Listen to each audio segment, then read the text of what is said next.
Welcome to WVCP Radio Drama. Apple Blossom Orchard by Isabella, read by Isabella. The clouds were raining as if they were crying for the young boy in the casket. The pastor walked to the podium and began to speak.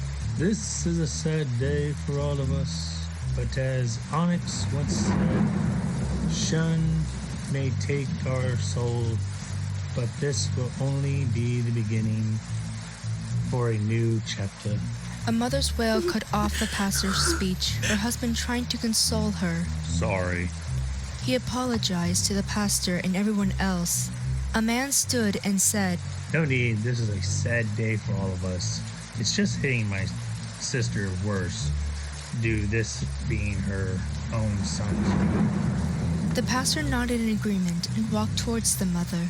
This is hard for all of us, and if you want, you can stand out, or we can pause for you if needed. She wiped her tears with the tissue from him and shook her head. On the other side, a boy standing in front of a man with a dark cloak, short dark green hair, and a black streak. The man looked at the boy's blue eyes, and then, in a puff of black smoke, a scythe and notes appeared. The man then grabbed them and looked at the notes, glanced at the boy, thumped the bottom of his scythe to the ground, and then black smoke surrounded them, and quickly as it appeared, it dissipated. They were then in what seemed to be an apple orchard, and the boy looked around and saw two people? He thought to himself. The man then walked towards them, and the boy shortly followed. He could see them and hear them better, and which made his legs grow weak with fear. My affection for apples is the reason that he likes it all. You need my name, there is none to know. The girl on the right spoke. She seemed to have red horns coming from her head. She had brown hair that was tied in a ponytail, black shirt with black padded skirt, a tail just visible at the end. It seemed to have a heart shape. She was also wearing black stockings to top off her outfit. She was wearing a black high-heeled boots. He couldn't see her face, but he could only assume she to be a demon. The other one he could assume to be an angel due to her having light brown hair, a white dress, a golden ribbon around her waist, wings on her back that seemed to be soft as silk itself. The angel then opened her mouth and spoke in a voice soft as honey. Aw, Owena, how sweet. She was interrupted by the man in the black cloak. Hey guys, guess what I have? He exclaimed while gesturing towards the boy. The demon then turned and growled. Shun. The angel then placed a hand on the demon's arm and looked at the boy. Only one order appears from Shun over the other offspring of Onyx. The demon walked up to the boy and picked him up, examining him. The man then spoke. Owena, calm down. He grabbed the boy and continued on with, Say kid, introduce yourself. The boy then looked at the three of them and said, I'm Aries Tarvarius, but where in the world am I? Aries looked at the man for an answer till the demon was in his face.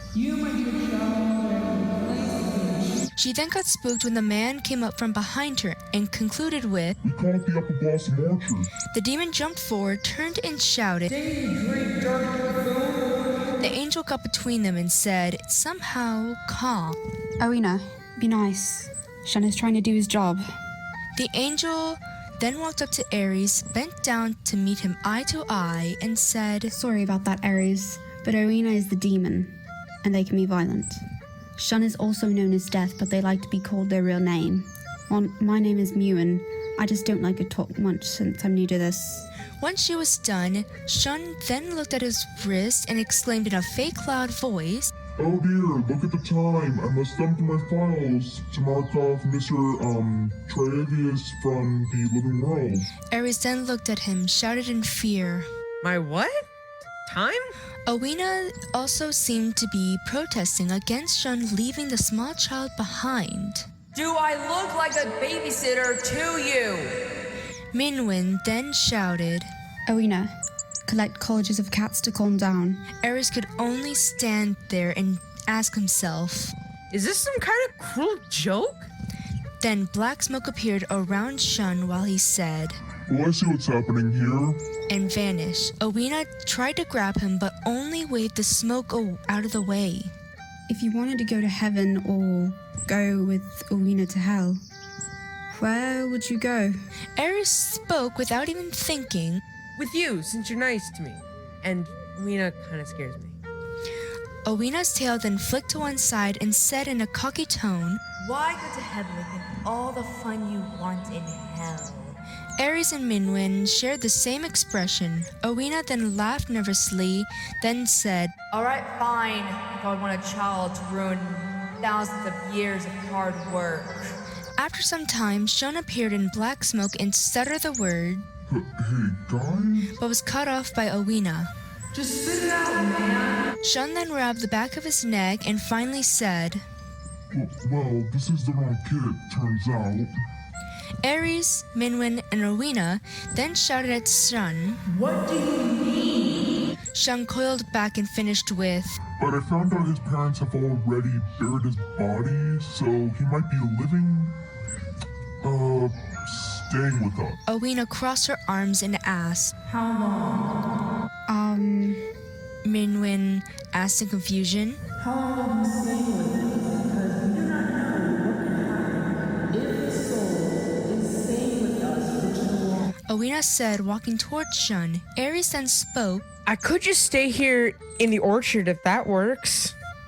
Minwin, Owina, and Shun looked at each other, and Minwin said, You can stay with us the amount of years you were supposed to live on Earth, then you will be placed in heaven.